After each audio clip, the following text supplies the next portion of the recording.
والسلام علی من لا نبی بعد اما بعد۔ صفحہ نمبر 230 سورہ الرعد، سورہ نمبر 13، آیت نمبر 39۔ اعوذ باللہ من الشیطان الرجیم، بسم اللہ الرحمن الرحیم۔ یمحو اللہ ما یشاء ویثبت وعندہ ام الکتاب۔ یمحو اللہ، مٹا دیتے ہیں اللہ تعالیٰ، ما یشاء، جو چاہتے ہیں، ویثبت، اور ثابت رکھتے ہیں، یعنی جو چاہتے ہیں مٹا ڈالتے ہیں، جو چاہتے ہیں قائم رکھتے ہیں۔ وعندہ، اور اسی کے پاس، ام الکتاب، اصل کتاب ہے۔ پیچھے آپ نے پڑھا کہ اللہ نے آپ سے پہلے کئی رسول بھیجے ہیں، ان کی بیویاں بھی تھیں، ان کی اولاد بھی تھی، اور کسی رسول کے لیے یہ نہیں ہے کہ وہ کوئی نشانی لے آئے، کوئی معجزہ لے آئے، مگر وہ اللہ کے اذن سے ہی۔ اور لکل اجل کتاب، ہر وقت کے لیے ایک کتاب ہے، یعنی ایک لکھا ہوا ہے اللہ کی تقدیر ہر چیز کے لیے۔ اب اس آیت میں اللہ تعالیٰ فرماتے ہیں کہ اللہ جو چاہتے ہیں مٹا ڈالتے ہیں، جو چاہتے ہیں وہ ثابت رکھتے ہیں، جو چاہتے ہیں مٹا ڈالتے ہیں، اور جو چاہتے ہیں ثابت رکھتے ہیں، اور اسی کے بعد اصل کتاب ہے۔ تو اس آیت میں ایک تو یہود کے اوپر رد ہے جو تنسیخ کے قائل نہیں ہے کہ کوئی چیز منسوخ نہیں ہو سکتی۔ تو اس آیت کا پہلا مفہوم یہ ہے کہ اللہ سبحانہ و تعالیٰ جب چاہیں، جو چیز چاہیں اس کو ختم کر کے اس کے بدلے میں دوسری چیز لے آئیں، یہ اللہ کی مرضی ہے۔ اللہ جب چاہتے ہیں، جو چاہتے ہیں، جیسا چاہتے ہیں وہ کر سکتے ہیں۔ جیسے کہ اللہ سبحانہ و تعالیٰ نے قرآن مجید میں فرمایا ما ننسخ من آیت او ننسها نأتی بخیر منها او مثلها، ہم کوئی بھی آیت منسوخ کرتے ہیں یا اسے بلا دیتے ہیں، اس جیسی یا اس سے بہتر لے آتے ہیں۔ تو اللہ سبحانہ و تعالیٰ نے ایک چیز کو ایک پیغمبر کی شریعت میں رکھا، جاری رکھا، اس پر لوگوں کا عمل ضروری قرار دیا، اگلی شریعت میں اسے کینسل کر دیا، منسوخ کر دیا۔ کچھ چیزیں ان کو حرام کی، بعد میں اس کو حلال کر دیا، یہ اللہ کی مرضی ہے، اسے کوئی پوچھنے والا نہیں۔ اور جو تقدیر ہے، تقدیر میں اللہ سبحانہ و تعالیٰ کا ایک علم ہے، ایسا نہیں ہے جو کہ کچھ لوگوں کا عقیدہ بدع ہے۔ بدع کے عقیدہ ایک باطل نظریہ ہے۔ وہ کہتے ہیں کہ اللہ سبحانہ و تعالیٰ جیسے ایک انسان کو بعد میں پتہ چلتا ہے یہ میرا فیصلہ غلط تھا، معاذ اللہ، استغفر اللہ، پھر اس کو تبدیل کر دیتا ہے۔ یہ عقیدہ بدع والے کو یہی عقیدہ ہوتا ہے۔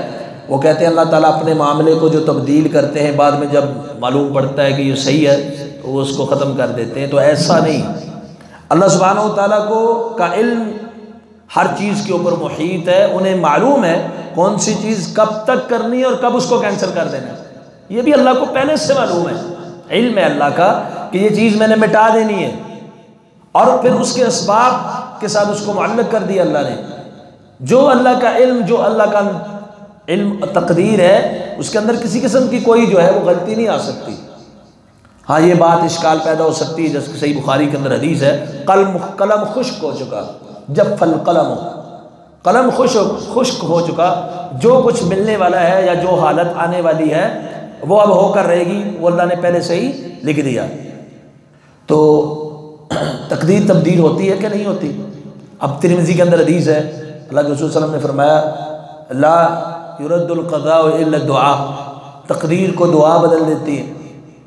تو یہ کیسے ایک آدمی کے تقدیر میں اللہ نے لکھ دیا اس کی مصیبت آئے گی، اب جب وہ دعا کرتا ہے وہ مصیبت نہیں آتی، ٹل جاتی ہے، صدقہ کر لیتا ہے مصیبت ٹل جاتی ہے، تو یہ تقدیر کیسے تبدیل ہوئی؟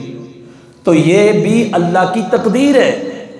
اب ایک آدمی کے اوپر مصیبت آنے والی ہے، اللہ سبحانہ و تعالیٰ کے علم میں، اللہ کے علم میں ہے کہ فلاں شخص کو فلاں مقام کے اوپر فلاں تکلیف پہنچے گی، مثال کے طور پر۔ اور یہ بھی اللہ کے علم میں ہوتا ہے کہ فلاں شخص جو ہے ویسے تو اس کے اوپر مصیبت نے آنا تھا، لیکن یہ دعا کرے گا وہ مصیبت اس کی ٹل جائے گی، یہ بھی پہلے سے ہی۔ کیوں؟ وَعِندَهُ أُمُّ الْكِتَابِ، اسی کے پاس اصل کتاب ہے۔ تو اصل اللہ کو یہ بھی علم ہے کہ فلاں شخص کی اصل تقدیر یہ، اور اس کی دعا کی وجہ سے یہ ازل سے، ابتدا سے اللہ کو معلوم ہے، انسان کی پیدائش سے بھی پہلے، کہ اس کی یہ تقدیر جو ہے وہ اس طرح سے تبدیل ہوتی ہے، اصل میں دوسری طرح تقدیر جو ہے وہ تبدیل نہیں ہوتی۔ تو فرمایا یمحو اللہ ما یشاء ویثبت، اللہ جو چاہتے ہیں مٹا ڈالتے ہیں، جو چاہتے ہیں وہ قائم رکھتے ہیں۔ اور اس کا ایک مفہوم اہل علم نے یہ بھی بیان کیا، نامہ اعمال کے اندر کسی کی نیکی ہے، کسی کی برائی ہے، لکھی جا چکی ہے، اللہ جب چاہتے ہیں نیکیاں ختم کر دیتے ہیں، کوئی ایسا کام انسان کرتا ہے، جب چاہتے ہیں اس کی برائیاں ختم کر دیتے ہیں، جو چیز چاہتے ہیں وہ ثابت رکھتے ہیں، اصل کتاب تو اللہ ہی کے پاس ہے۔ یہ مفہوم بھی بعض اہل علم نے بیان کیا۔ بہرحال تقدیر کے حوالے سے کچھ تقدیر کے مسائل ایسے ہیں جنہیں اللہ نے کسی چیز کے ساتھ معلق کیا ہوا ہے کہ یہ صلہ رحمی کرے گا اس کی عمر اضافہ ہوگی، نہیں کرے گا تو کم ہوگی، اور اللہ کو یہ بھی پتہ ہوتا ہے یہ بندہ کرے گا یا نہیں کرے گا۔ پھر اس کے اوپر یہ مصیبت آنے والی ہے، دعا کرے گا تو مصیبت ٹلے گی، نہیں کرے گا تو نہیں ٹلے گی، اور اللہ کو یہ بھی علم ہوتا ہے کہ یہ دعا کرے گا یا نہیں کرے گا۔ تو یہ چیز بھی پہلے سے اس کی تقدیر میں ہوتی ہے۔ تو یہ جو حدیث ہے کہ دعا تقدیر بدلتی ہے، انسان دعا کرتا ہے مصیبت ٹلتی ہے، تو یہ بھی پہلے سے ہی لکھا ہوتا ہے، یہ انسان دعا کرے گا اللہ اس کی مصیبت کو ختم کر دیتے ہیں۔ اس معنی میں دعا تبدیل کرتی ہے، وگرنہ جو اللہ کا علم ہے وہ غلط ہو سکتا نہیں ہے۔ جو تقدیر ہے وہ بالکل اس کے اندر رائی کے دانے کے برابر، بالکل رائی جتنا بھی جو ہے فرق نہیں آ سکتا، کیونکہ اللہ کا علم اتنا وسیع ہے۔ تو اللہ فرماتے ہیں یمحو اللہ ما یشاء ویثبت، جو اللہ چاہتے ہیں مٹا ڈالتے ہیں اور جو چاہتے ہیں ثابت رکھتے ہیں۔ وعنده ام الکتاب، اور اصل کتاب اسی کے پاس ہے۔ سبحان اللہ۔